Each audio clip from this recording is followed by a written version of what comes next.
So we are here at multiple alleles. Okay, page 4. Okay. So under genetics so far, when we looked at Mendel's, no, the T plants are going up the stairs. Alright? Right, when we look at Mendel's genetics, he was very, very lucky. For any trait that he chose to study, it happened to be controlled by one gene with just 2 alleles, which happened to be in a dominant and recessive relationship. So it was very nice for him. Whenever he did all his traits for his 8 years, he always got a 3:1 ratio when he crossed 2 heterozygotes together. He always got a 1:1 ratio when he crossed the heterozygote with a homozygous recessive individual under the monohybrid inheritance.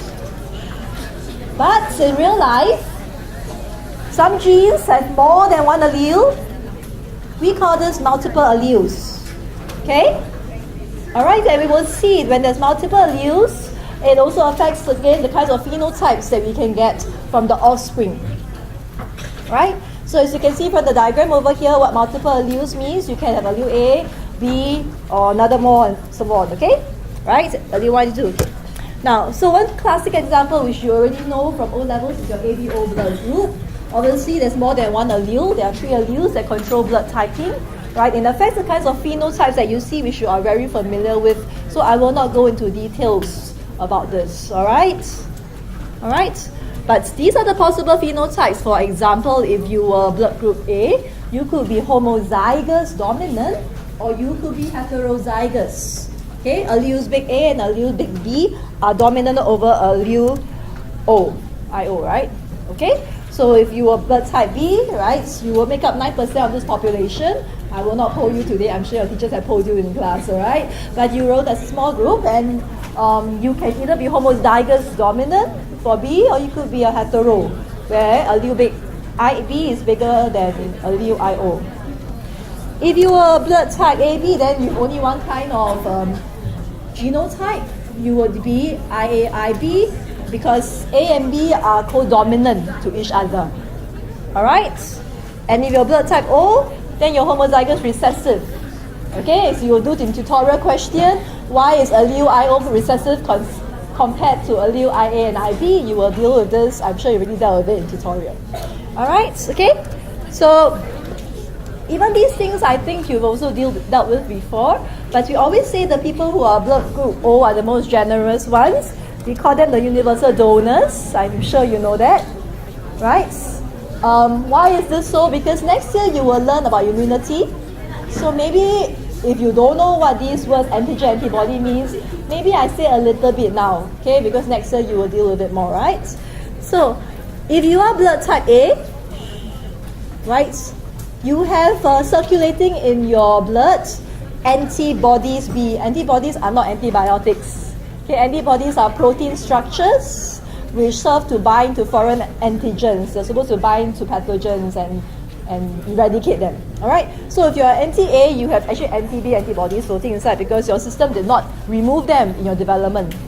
Whereas if you're blood type B, you have your B antigen on your red blood cells. Oops, sorry. So you actually have anti-A antibodies because as you were developing, right, your body did not remove the anti-B antibodies from your body. Obviously, if you're blood type A, you shouldn't have anti-A antibodies because then it will bind to your red blood cells and then cause them to precipitate out. Then you will die. Okay? So it goes to this idea now. If you are blood type O, because in your development you presented both A and B on the surface of your red blood cell, so your body removed all the antibodies that are anti-A, anti-B. Otherwise, you have autoimmune diseases, right? So basically, in your body, you have no antibodies against this too, so you are a good donor to other people. All right? Small things. Okay, so this one is an O-level question. In fact, I feel you all know how to do this, right? How a person who has blood type A, who marries a person of blood type B, but can get children of all different kinds of blood types. Okay, as you can see from this, why I bring this up? Because this person with blood type A is heterozygous. The person with blood type B is also heterozygous. And if you cross the heterozygous and heterozygous, The typical Mendelian monotypic ratio for the price of a big set is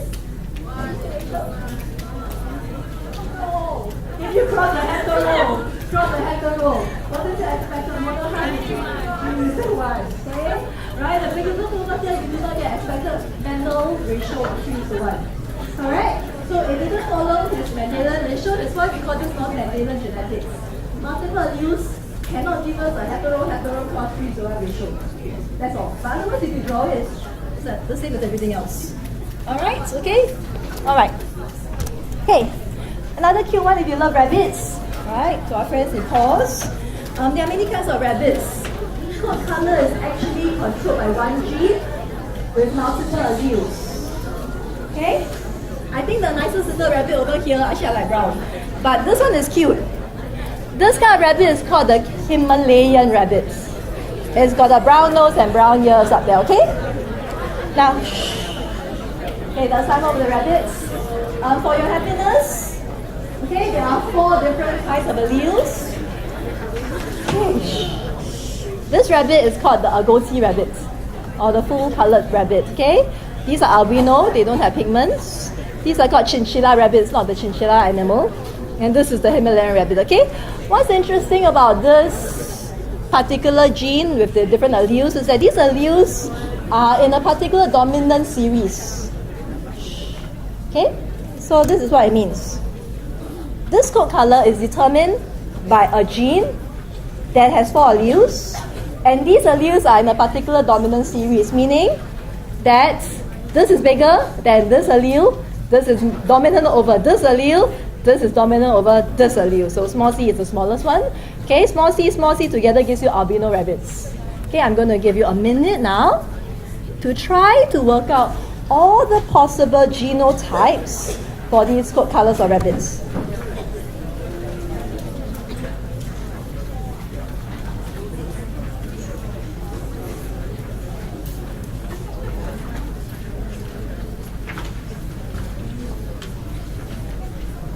Write it up.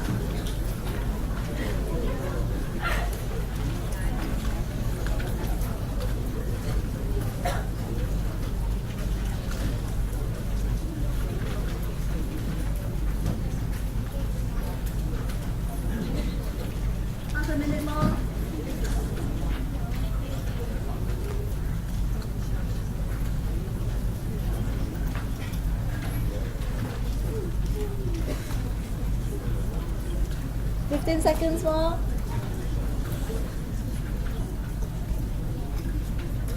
Seven seconds more. I will not give you time to slowly copy. You should be able to do this in 1 minute, right?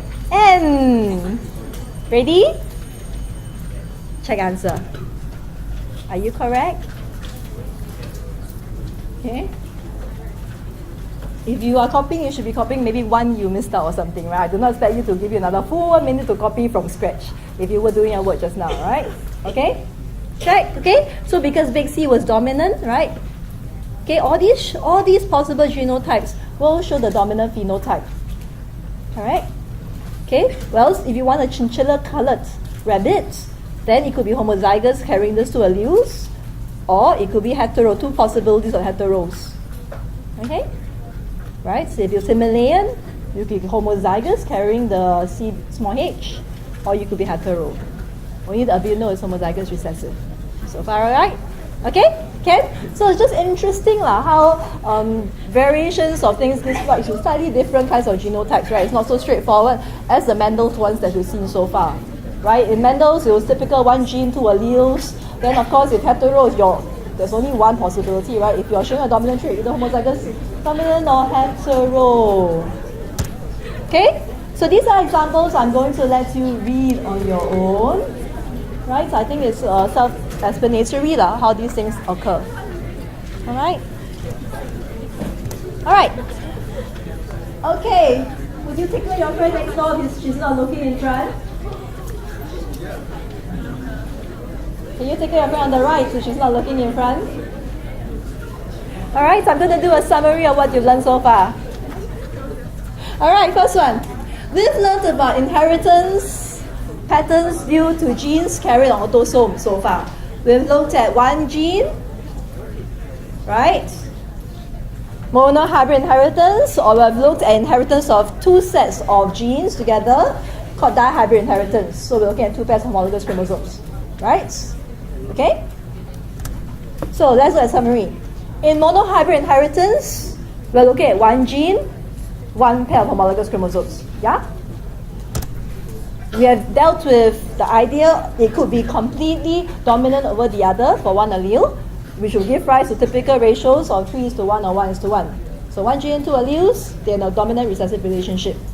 We have also dealt with the idea that there could be one gene, two alleles, but the alleles could be in a co-dominant relationship, and this affects the outcome. Instead of getting a 3:1, when you cross a hetero cross hetero, you get a 1:1. So far okay? Right? So these so far we've looked at when genes are carried on autosomes in one pair of homologous chromosomes.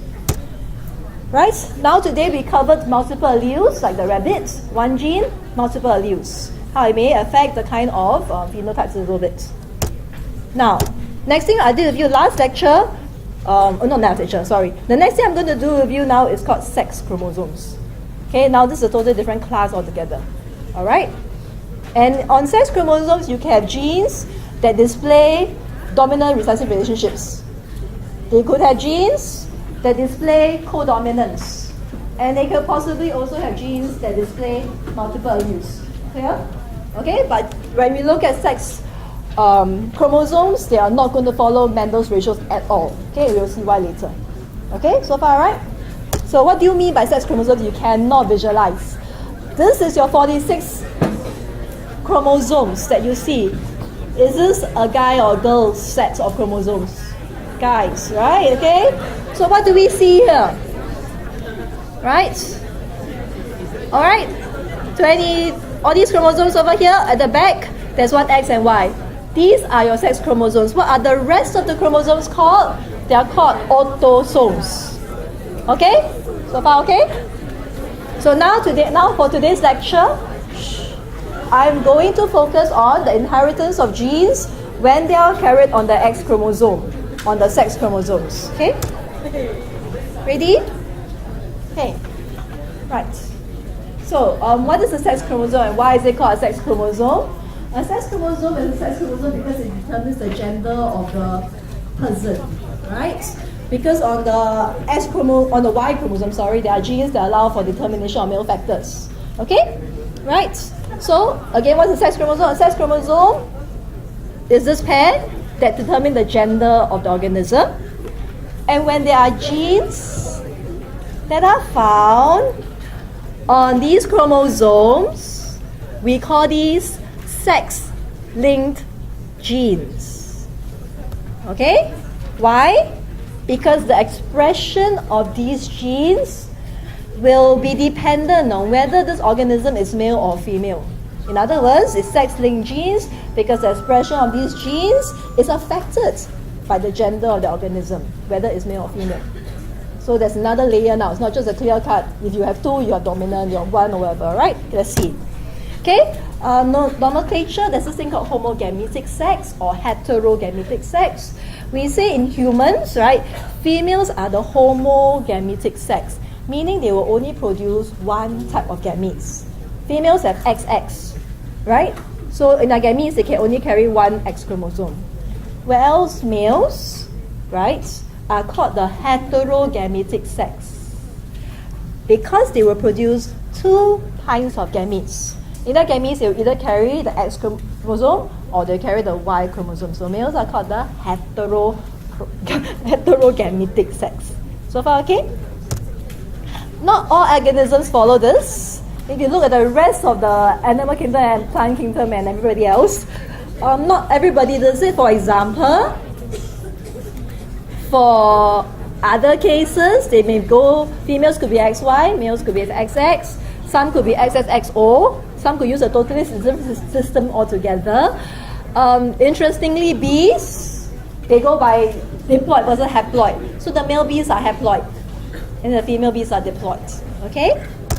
Alright, so going back to humans again, right? If you have cousins or who are getting married and they have kids and you ask, is it going to be a boy or girl, right?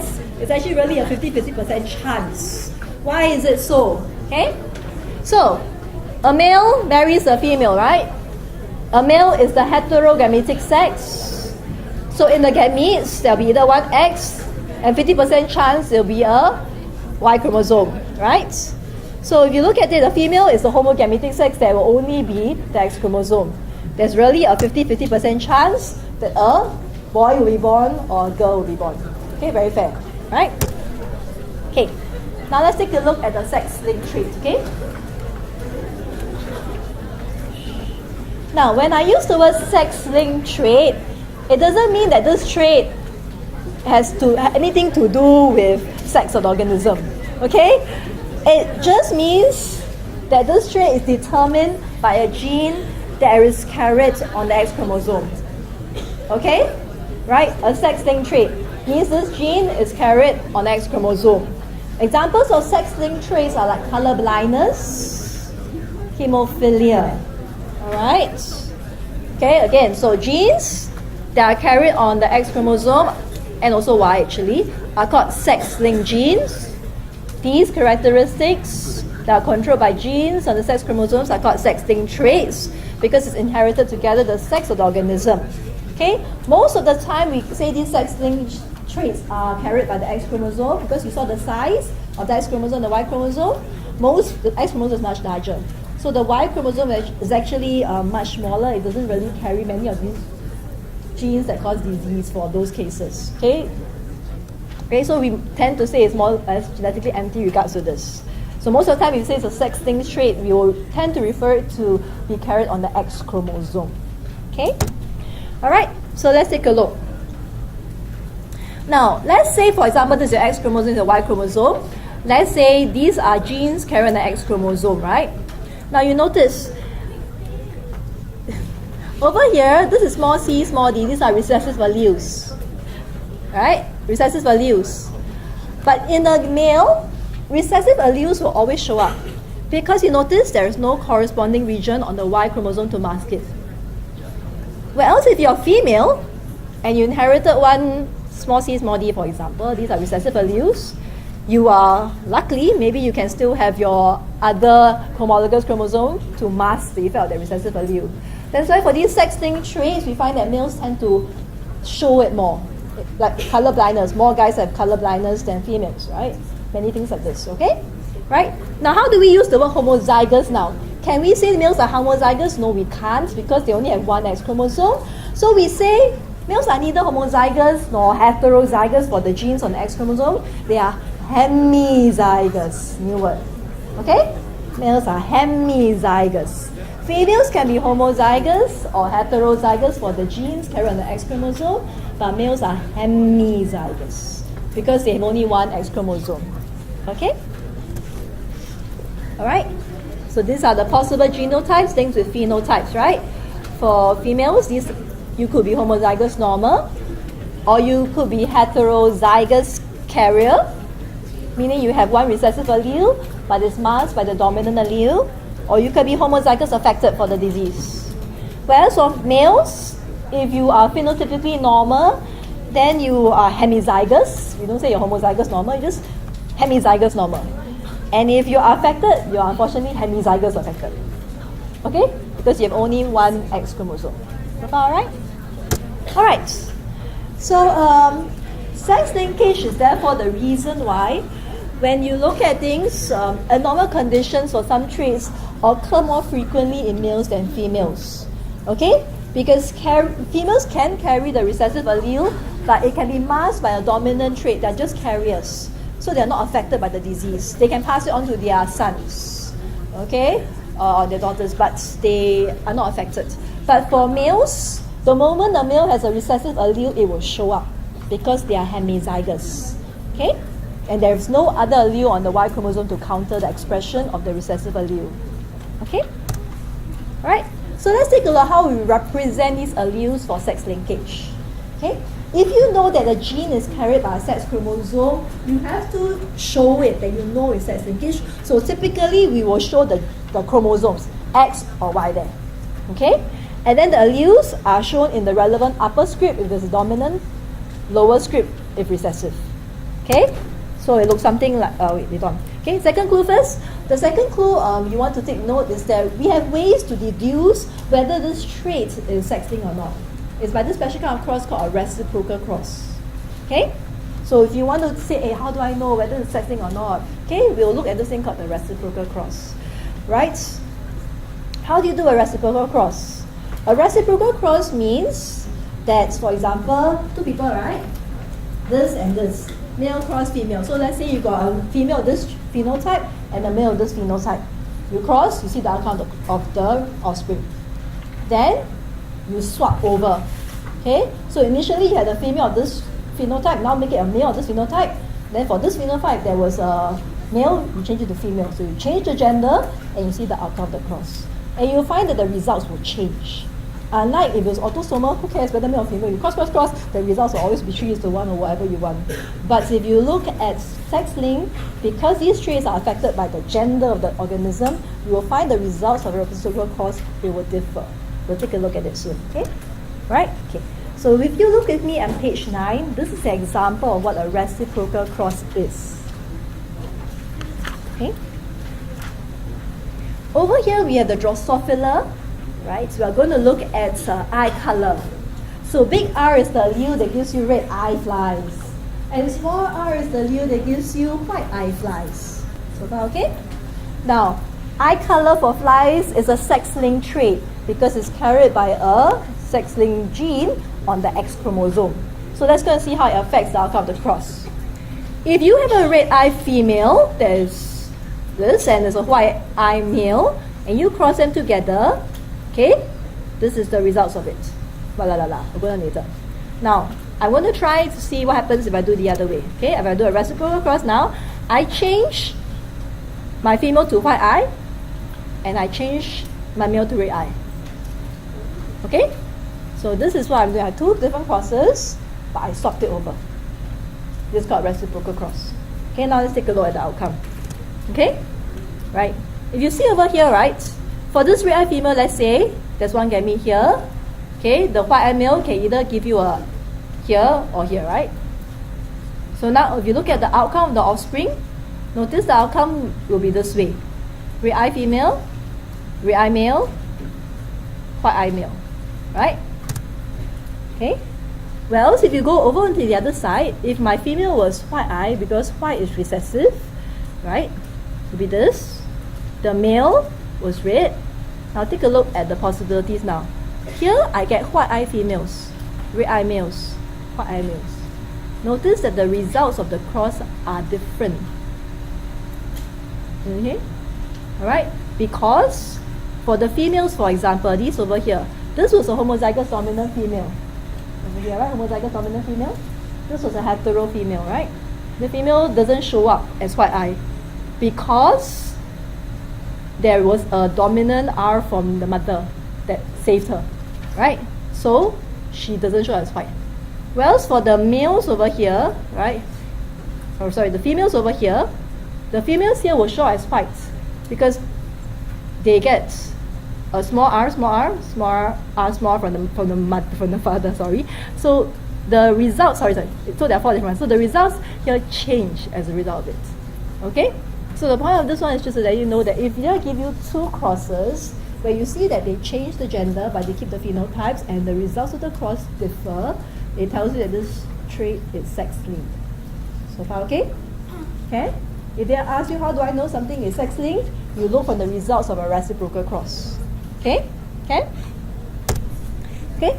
Right? Okay, so far okay? So even from down there, if you look over here, right, at F1, right, the missing blank is that the F1 results are different, right, for the reciprocal cross, which implies that the eye color is sex-linked. So far okay? Can? Right? If you look at the male over here, offspring, this male offspring is red-eyed because he gets the Y chromosome from the father and the big R allele from the mother. So he is white eye male, red eye male. Whereas on the other side, because the female was a white eye female, so that female will pass the white eye over, And this male over here took the Y chromosome from the father. This is a white eye male. Okay? So you can see results of the cross will change. Alright? Okay? Okay. So let's do some generalization. So what we just learned is how to find out if something is sex-linked. Look at the reciprocal cross. It will tell you very clearly if something is carried on a sex chromosome or on autosome. So far, okay? Now we're going to generalize 5 principles or 6 on sex linkage using the example of red-green color blindness. Okay? Okay. So, first generalization, we will see that sex-linked traits are more common in men than women. Why? Because if you look at the chromosome, you can see that men are hemizygous. Okay? So the moment they get one recessive allele, they will show up with the disease.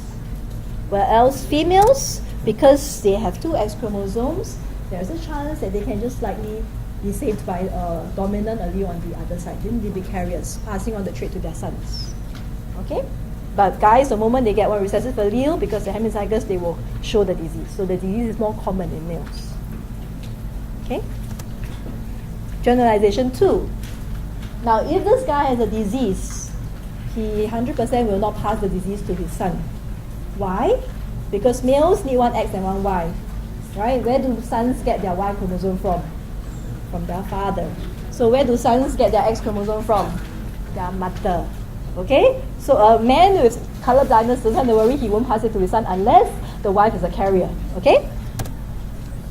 Right? Because fathers pass their only X chromosome to their daughters.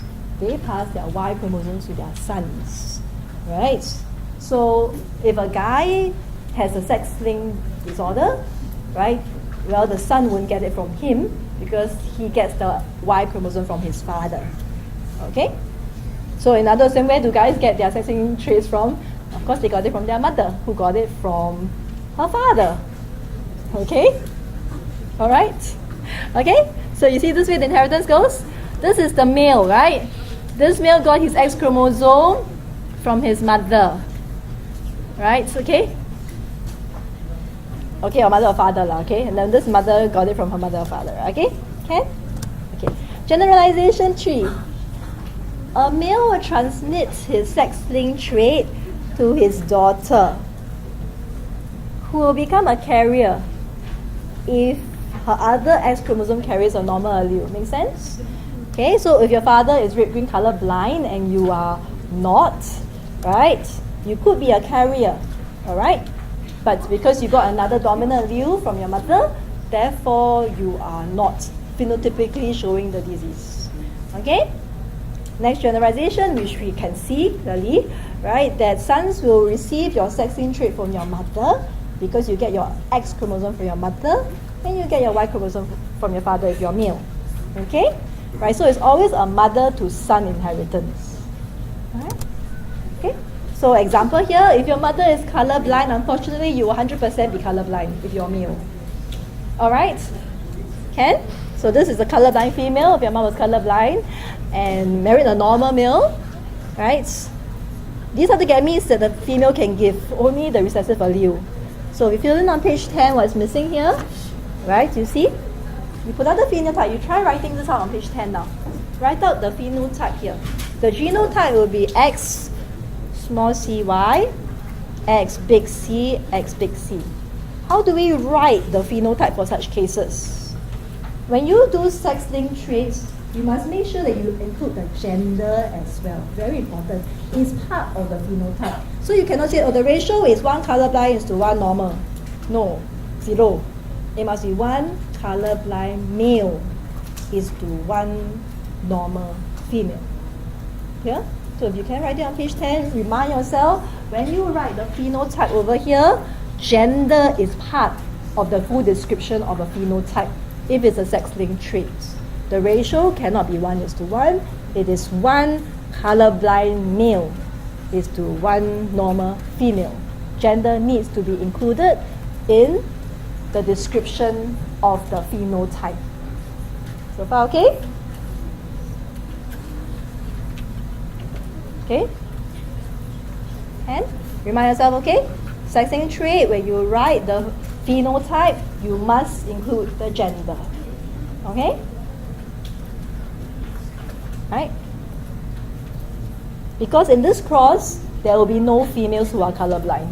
So it's not fair the outcome of the cross is one colorblind to one normal. Not true. It's always one colorblind male is to one normal female.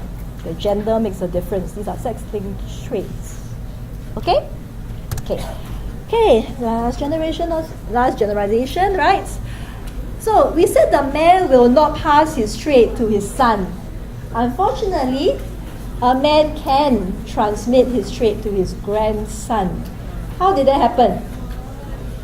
So you look at your grandfather, okay, your grandfather got colorblind, then maybe now the son got colorblind. No, son don't have the great-grandson, the grandson will have colorblindness, okay? How does it go? The father, let's say, is colorblind. So, his colorblind allele that was carried on the X chromosome went to his daughter. His daughter got married, passed it on to her son. Okay? So sometimes we can say these traits skip a generation. It didn't appear in the daughter's generation, but it appeared in her offspring. Okay? Okay? Okay. Last generalization. How do we get colorblind females? How do females show the disease for sex-linked traits? What must happen? Okay? First of all, right? Other than the obvious fact that if you have a colorblind female cross colorblind male, of course you get colorblind both offspring, obviously, okay? But other from the obvious fact, you can have a normal female cross a colorblind male. And how would the girl get colorblindness?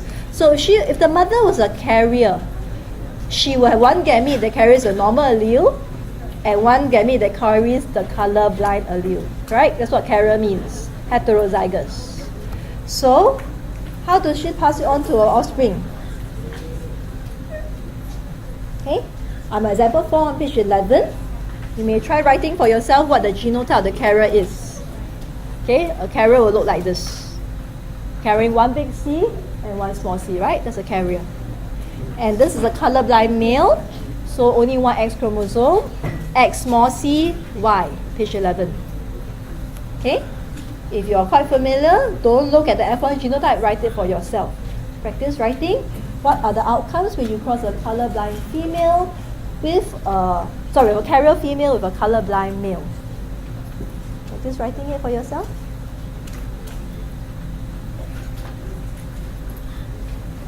Right? Practice writing the gametes yourself.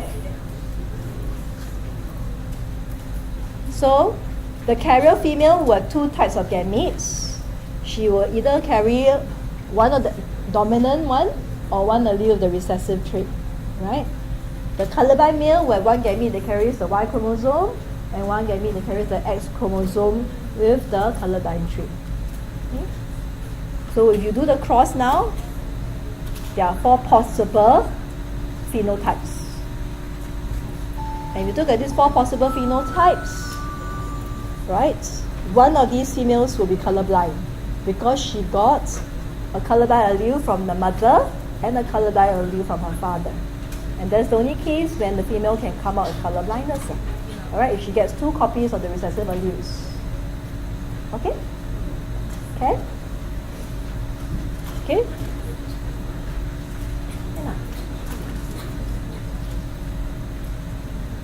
Okay? The one so far okay? The one in blue stands for the recessive allele. Okay? The one in black stands for the dominant allele. So far okay? And so this is not the best way to write it, right? I would recommend you can draw a small line under the C so that the lowercase letter has a small underline under it. Okay, now I can use color so that's why I didn't change it. Okay, but if you're using the same pen, then please underline the recessive allele so to distinguish it from the dominant big C. Okay? So far okay? Can?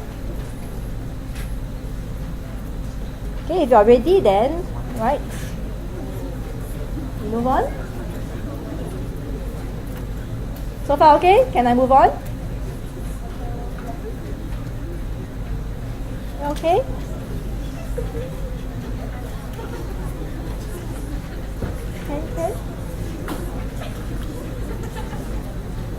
Can? Can? Alright. Yeah, going on now. So let's do a summary, okay? Clues for sex-linked inheritance, okay? First clue, look out for reciprocal crosses. Reciprocal crosses should give different results for your F1 generation. Right? The phenotypic ratios will differ in the male and female progeny of a cross. Right? Sometimes you will also see this kind of criss-cross inheritance. Mothers pass to sons who pass to their daughters. Okay? Fathers do not pass to their sons. Okay?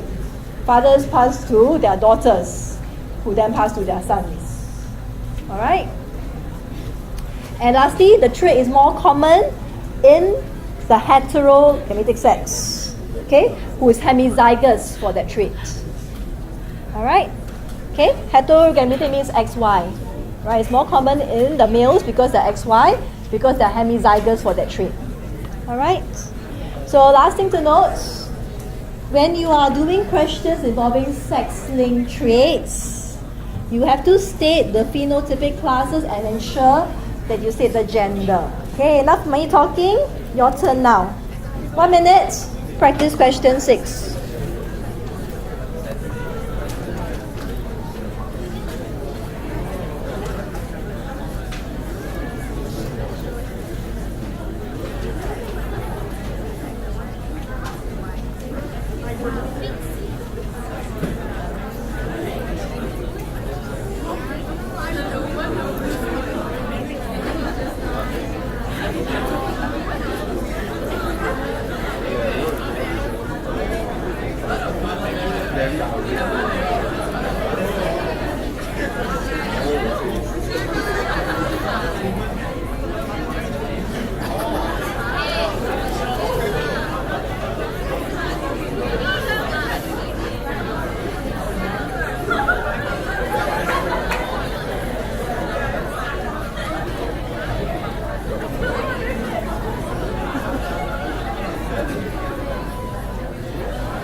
Alright, ready? Your answer? Still working out. Still working. Can, ready? Let's ask S31. Who's register number 7? Okay, that's 7 according to Mr. Koh. Come, yes. Wow, he knows your register number, not bad. Okay, come. Or even you sample by him. Come. What's yours? A, B, C, D. Answer A. All agree with her? A, is it? Oh, D. All agree with her? Some agree with you. People here, do you agree with her?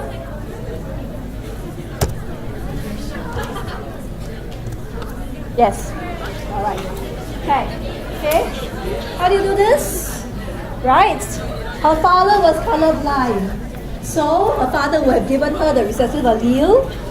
Right? We assume she's carrier. Because she's a normal vision, right? So, step 2. If you were a carrier female, marrying a colorblind male, okay? These are the probabilities of the kids being colorblind. 50% chance. Okay, if I ask the question, what is the probability that she will have a son that's, okay, what's the probability that her sons will be colorblind? Answer is also half, right? Out of her sons, one son will be colorblind, one son will be this, right? Okay? Okay. Practice question 2. Okay? Easy one. Right? So over here we have a couple who are both normal vision. They have a child with color blindness. Right? Explain how this can happen.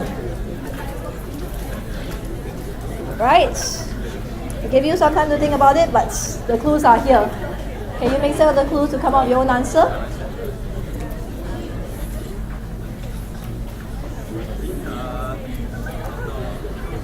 Okay, I've given you a lot of clues here. Use the clues to fill in the answer.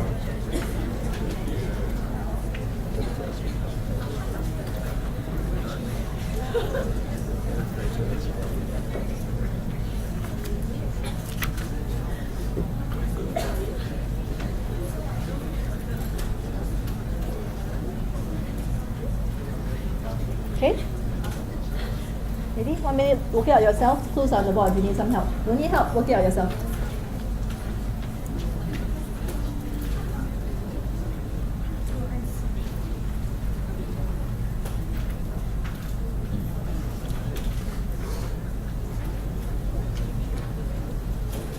Most of you are done, okay? Yes? Alright.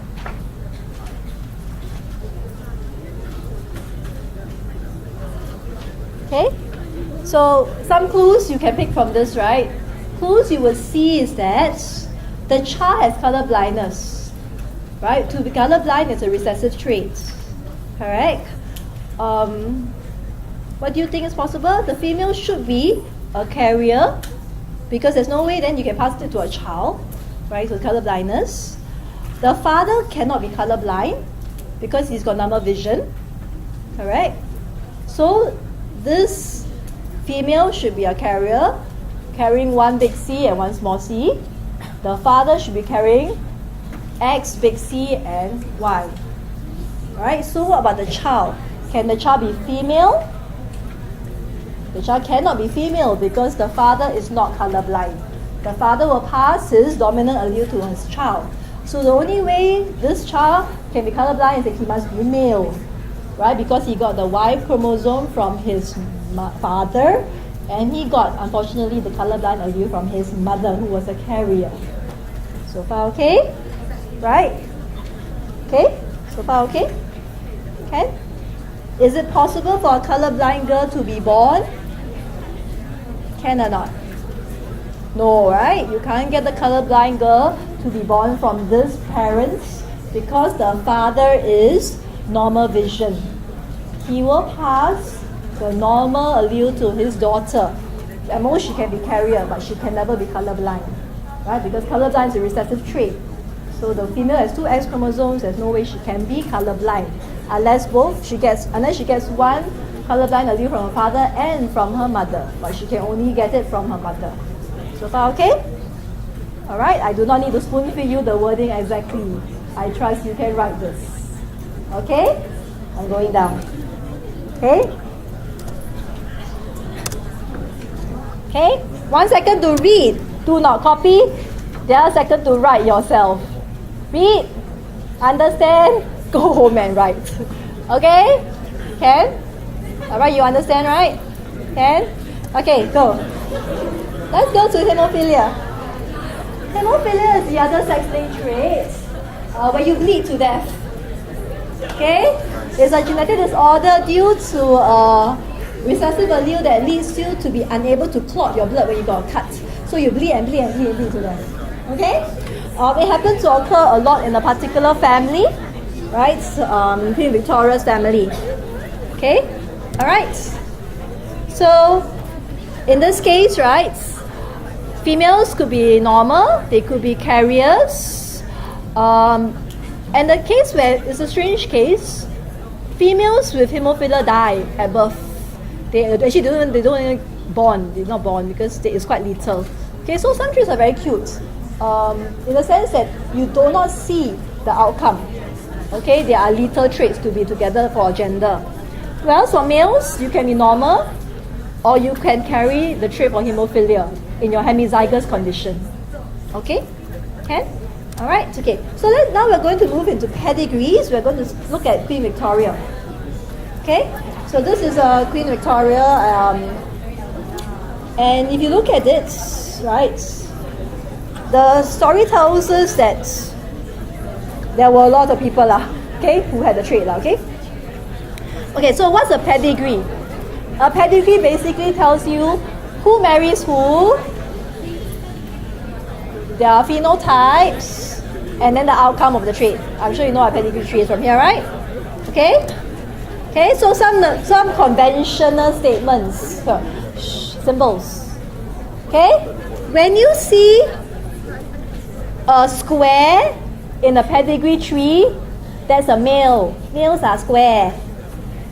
Get offended, guys, remember that, okay? So males are square. Remember, if you see a square, males, that's males, okay? If you see a circle, that's a female. Females are vain. They look in mirrors. Alright? Can? Okay, so a square means male, circle means a vain female. Either way, okay? Square male, vain female, okay? So it's what these symbols mean. You should know what these symbols mean. If you see a black symbol, it means affected. White symbol means fine. So far, okay? These are conventional symbols. Okay, so let's look at some examples of pedigrees. I know you're very excited about how who marries who. Okay, listen to this. Okay, this is an example of autosomal dominant. You will need to be able to look at pedigrees and deduce the mode of inheritance from the circles and the squares. Okay? And? Alright? So this shows you an example. Why is it you can go ahead and try and figure out. This is autosomal dominant. So you can try, go home, just write the symbols over there and see whether you can prove to yourself why it's autosomal dominant. Okay? Okay? Question over here. Try. Do you think this guy number 1, is he homozygous or hetero? Guy number 1. 1. Homozygous or hetero? This grandfather here. Quick, give me a quick answer. Homozygous or hetero?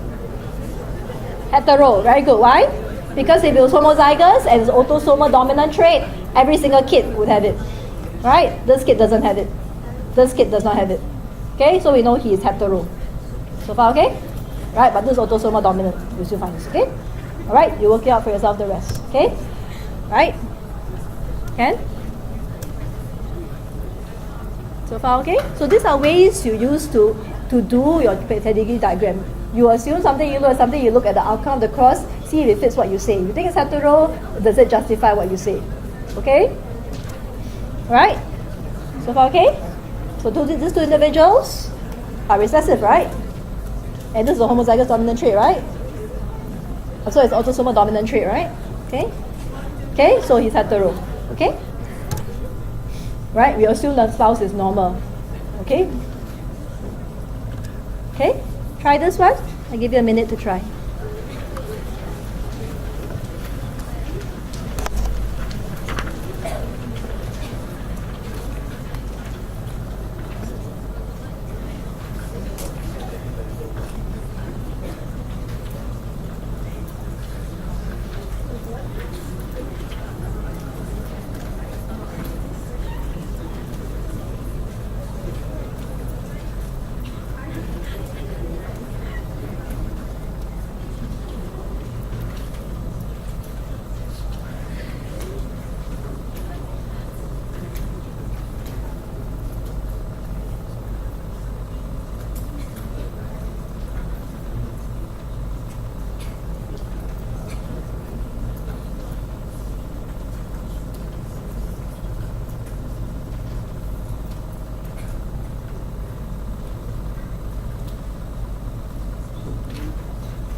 Ready? 5S38. Bio rat? Who is S3 bio rat? Where are you? Where are you? Where's S3? There? Who's bio rat? Yes, bio rat. 1, 2, or 3? 3? 3? 2? Diagram 2? Everybody agree with her? Some do. Okay, let's take a look, okay? Let's work it out. Hey. So this is a sex-linked recessive trait. Okay? Alright, they tell you this already. What's the best kind of inheritance pattern? Let's try it for fun. A. Let's say males are square, females are circles. Okay? So this female has the trait. Assuming it's sex-linked recessive, then this female must be X small a, X small a. Right? If this is X small a, right? Then the male will be X big AY. Agree? Is this result going to give this possible outcome in the children? Is it going to? This is a female, right? Males are square, females are vain, right? So if you take over here, this female is affected. Any way to get this affected female? No, right? Because the father is fine, right? It will mask the effect of the recessive allele here. So this is out, right? No way, right? Out. There's also many of these things, how you use out. Okay? Let's fill in the other blanks so we try and see. This is correct. Okay? Right? Outliers over here, this makes sense, right? Over here, your male looks fine. Your female looks fine. But there is one male who is affected. Possible? Yes.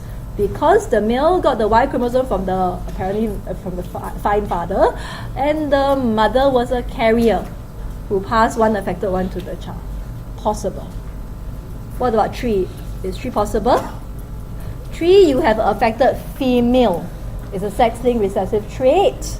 So the only kind of allele she has is X small a.